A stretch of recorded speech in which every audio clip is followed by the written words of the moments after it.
Hello and welcome to Hump Day Poetry. Poetry readings meant to get you through the rest of your week. In this video, I'm going to be reading The Lighthouse by 19th century New England poet Henry Wadsworth Longfellow. The Lighthouse by Henry Wadsworth Longfellow. The rocky ledge runs far into the sea, and on its outer point some miles away the lighthouse lifts its massive masonry, a pillar of fire by night, of cloud by day. Even at this distance I can see the tides, upheaving, break unheard along its base, a speechless wrath that rises and subsides in the white lip and the tremor of the face. And as the evening darkens low, how bright!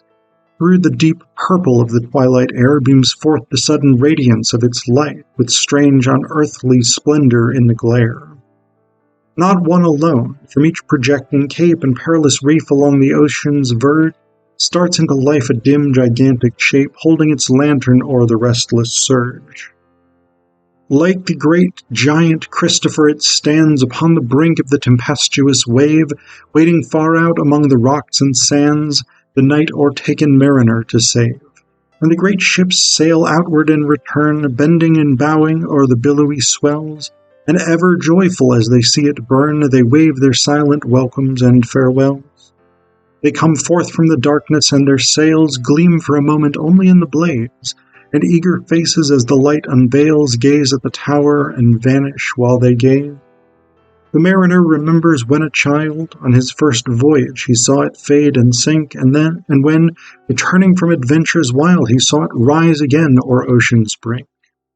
Steadfast, serene, immovable, the same year after year, through all the silent night, burns on forevermore that quenchless flame, shines on that inextinguishable light.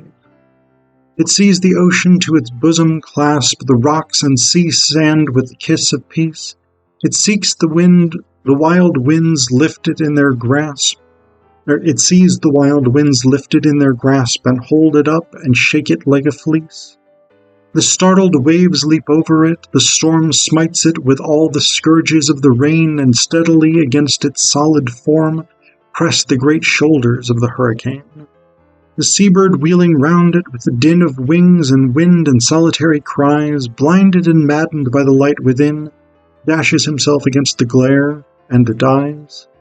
A new Prometheus chained upon the rock, still grasping in his hand the fire of Jove, it does not hear the cry nor heed the shock, but hails the mariner with words of love.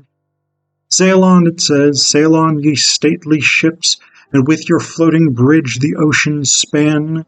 Be mine to guard this light from all eclipse, be yours to bring man nearer unto man.